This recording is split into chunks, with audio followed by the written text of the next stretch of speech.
somebody, then you don't get any more money for the war on terror. I know. It's got to do with presidency, no?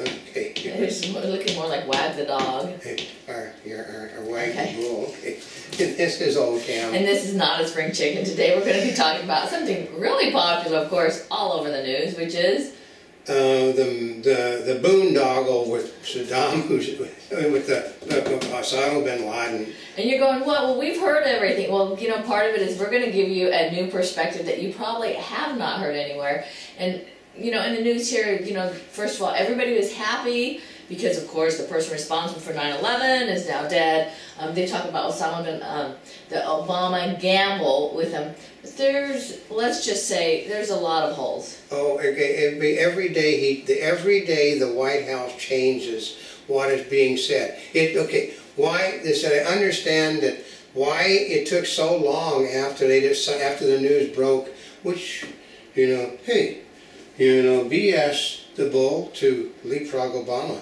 Did you realize that Adolf Hitler was killed on May 1st? Yes. Did you realize May 1st is also May Day? Yes. Did you realize that the socialists celebrate May Day? Yes. Well, that's right, you are a socialist president, aren't you? Mm-hmm. Yeah. I mean, part of it is the timing. Can you believe it is announced on May Day? I know, the timing sucks. And then everything, okay. Which actually I didn't hear. I mean, we brought it up, but I didn't hear people going over and over. It's like about the timing. No, okay. What happens is that everybody is happy that Saddam Hussein is dead. Yes, but I'll guarantee you that I would be, you know, like they say, you know, I bet dollars to donuts that Saddam Hussein's been dead since 2004, which was the last time anybody ever saw the man in public. And the guy is an egomaniac. He has to be seen, like being seen with the shooting the guns, you know, which he didn't even hold right, being seen firing the guns in the air, being seen throwing bombs, being seen condemning everything, and then he disappears. Well, he disappeared right after a tall man was killed in a raid.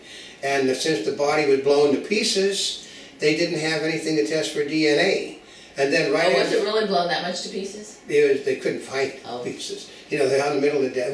They're basically. Yeah, which piece is who? Which piece is who among which people. So, and then after that, there came nothing but voice communications, which our government, you know, governments lie, folks. You mean governments lie? Governments lie to their advantage. But since then they said, well, all of these voice communications we got, you know, they matched the voice of the original bin Laden. That doesn't mean the original bin Laden voice was bin Laden. People dub voices, folks. Oh, they don't think about that. But why would they go through all that effort? Because bin Laden may not have been a good public speaker. Oh, you forgot that. Hey, say the King's Speech, folks, where he had to be taught to be able to speak right, you know. Or, you know, part of it, you know, the other person translates for them. Yeah, but how about My Fair Lady, where, you know, Professor Higgins teaches Eliza Doolittle to speak like I'm a lady. Yeah, but if he had a lousy speaking voice, then he didn't sound powerful and commanding to the Muslim world. They asked somebody to dub his voice for him, and since you basically got this huge beard and you look like you're mumbling. Oh, they can't tell what he's doing anyway. You can't do it anyway. There's no point. They do the voice matching. You know, the points on the thing. They basically have the audio track. They've set it on one another, and the peaks and the lows should all match one another. But they can't. They're not going to focus in with a guy that's got to. Because that's just all it looks. He's just got that huge mustache, huge beard, and you can't really tell what he's saying. But there's many incongruities. First of all, like I pointed out, this is from Poor Richard's Almanac, that you can be telling the truth and it still be a lie. Why would you say that? Well, because just say, for example, there's no conspiracy theories. Just say you got a guy that's just simply a tall Muslim that just doesn't want to be bothered by anybody, living in a compound over by a military base, and by the main school for turning the soldiers out with 3 regiments around him, and nobody notices him, and you know, he could have just been a tall Muslim, folks. And the SEALs are sent in to kill the tall guy because he's Osama bin Laden. As far as they know, they killed bin Laden. But when the guy is there, as they're now saying, as they're now saying that his hands were like this, and they thought he was going for a gun. No, his hands were like this. He wasn't going for a gun, and his wife rushed to protect him, you know, because of the fact that he had his hands in the air, and she rushed to protect him from being killed. And then the fact that the security wasn't armed, and yet they had a 38-minute firefight, and the security wasn't armed because there was no security. There were family members. Oh yeah, well sometimes maybe there's a little confusion between family members and security. And because if there had been security, that would have really stood out. And for God knows how long they've been watching the compound by satellite. Oh yeah, because it's right next to the bases. Yeah, they've been watching everything by satellite. They got off a lot of pictures of the guy, the old guy, you know, I guess 54 years old or something, just walking around. You know, we'll put it this way. Let's see, their clerics walk around the same as our ministers, our monks. You know, all these people walk around in places of solitude.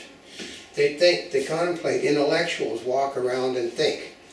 And then another one of the incongruities is that, well, we kept him for a week because we were doing DNA testing. Well, they didn't keep him for a week. They dumped his body the same day, folks. They washed him. Didn't they say they had to get rid of the body in accordance with Muslim law? There is no, the Muslim law, you don't dump him in the ocean. Yeah, well, see, part of it is they kept part of the law, which was 24 hours, but they missed the other part, which is that you bury him in the ground. But they could have sent him back to, as they said. Here's what one of the experts said, that you simply could have taken bin Laden and put him in any ground anywhere, and never told anybody. You know, that just the crew of officers stick him in the ground and then leave, and only the people on the helicopter ever knew where he was at. So you don't create a martyr where people can go visit the grave. Or as the Saudis, who are somewhat pissed off at us because he's a member of the family, you could have shipped him to us, and we'd have buried him. And there would have been no martyrdom because we would have buried him. Yeah. You know, they would have buried him. They also said you could have taken him alive and we could have talked to him. Yeah. And people don't tend to live after Saudi interrogations. And you don't become a martyr if you ship him off to the Saudis, because the Saudis think he's been a problem. It's just like he's the bad... The problem child? Yeah, you know, he's the black sheep of the family, and they wanted to get rid of him. But what Barack Hussein Obama, who is the friend of all Muslims, who basically has a Muslim outreach program even into outer space, which Muslims don't believe in, which is why we no longer have a space program. Yeah, the NASA program's now for Muslim outreach. But he knew more than anyone else in the world how to deal with a Muslim. Well, if you blow the facilities up, you basically scatter him all over the place, and we'll make him a martyr, and we can't tell who it really guaranteed who it was. And then if we capture him, it makes him into a martyr, and if we kill him, it makes him into a martyr. If we bury him, it makes him into a martyr. If we dump him at sea, nobody will believe we killed him, and it makes him a martyr. It's called, you can't win. And if you can't win, you don't do. I mean, if you know, so they said if our president can do something wrong, our president will do something wrong. Stupid. I mean, he's pissed off. The half of the Muslim world that really didn't hate us now hates us. He's insulted the American Indians with his Geronimo that. What? Oh yeah, because basically you got the politically correct people in the House and Senate are condemning right now. You got Eric Holder on television now. Well, he had to be killed for national interest. Well, because now they are sort of admitting that he was like this. Yeah, he had to be. Actually, they didn't say killed. One of them said, "Isn't it true that the President of the United States ordered the execution, the summary execution of of bin Laden, even though the American laws prohibit executions?" Yeah, and he said, well, he had to. He didn't say it didn't happen. Holder did say specifically he had to be killed for America's interest. And they said the President of the United States feels that he can kill any enemy of the United States with impunity, which means if he really doesn't like me saying what I'm doing, he can have me killed. which wouldn't really work because I know the people that would be doing the killing, so that doesn't work. I know somebody that is so nasty, he used to do the killing for the people in the government. And he would be very unhappy if somebody tried to do something to this old man. And if you believe that one. I believe it. I'm still here, and I'm apolitical. I don't care. I mean, I figure, I told people, if you elected Obama, you were going to have this problem, because now you're going to have somebody that's so far to the right that he's going to make Obama look nice. So you'll get rid of that person and bring in another Democrat who will be worse than the Republican and Obama combined, and then maybe in 20 years or so we'll actually get a president that people want. But here's there's something from Mark Twain. If you're going to tell a bold-faced lie, stick to the bold-faced lie you told and don't continually change it. Oh, you mean like the White House? Yeah. I mean, you cannot continually change your story. I mean... Oh, wait, no, it's further clarification. It's for your clarification. Well, okay, I was watching an episode of NCIS last night, an older episode on one of NBC's channels on cable, and Mark Harmon gives, okay, I'll say, okay, we've heard this truth, we've heard this truth, we've heard this truth, and we heard this truth. Which one of these truths is the truth? And the guy said, none of them. Mm-hmm. So that was basically, he was a political leader, and he just simply, it's just like Jerry Brown says in California, well, if I told you this was going to cost money and not save money, you wouldn't have approved it. So I just picked a number out of my head that it was going to save. No. And the President of the United States says, people, well, if I actually told you nobody was being employed from all the $800 billion we spent, you wouldn't have let me spend the money. That's right. That's why they created saved or created. There's no created. Oh, that's right. The saved or created on the jobs. It's all semantics. California had a United States senator, I think, that took the place of George Murphy, that basically was a professor of semantics from the University of Southern California. He dealt in words, and how if you said a word one way, it meant one thing, said it another way, it meant another thing. The President of the United States will not lie to you. He'll tell you exactly the truth. Mm-hmm. But it's not the truth that you think you're getting. He'll tell you the same story 14 different ways, because he basically grew up in, he grew up with a lot of people that basically are, don't know how to tell the truth, but they don't lie to you, they just don't tell you the truth. Mm-hmm. There's a difference, folks. They said, well, if you don't lie to me and you're not telling me the truth, isn't that lying to me? No. We're going to go to an episode of Star Trek, which I did work on, where William Shatner says, everything that I tell you is a lie. And then the robot says, but if everything you told me is a lie, this is a lie. And he said, I'm telling you that what I said, I told you that I am telling you the truth, but you just told me that everything you said is a lie, and if you say you're telling me the truth, it means you're lying to me.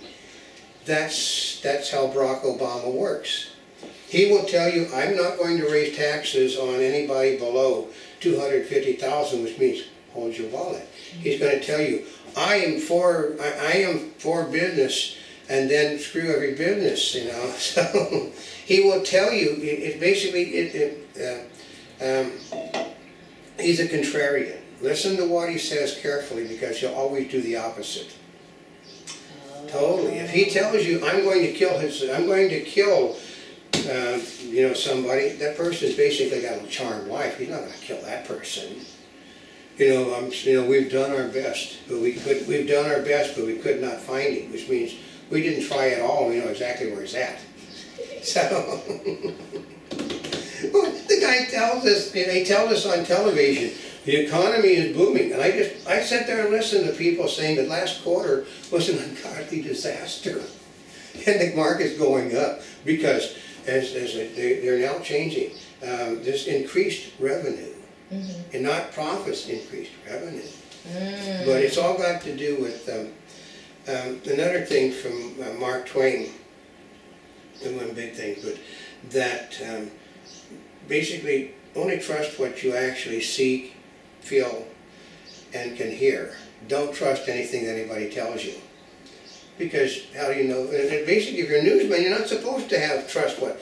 Okay, nobody. There were no newsmen present.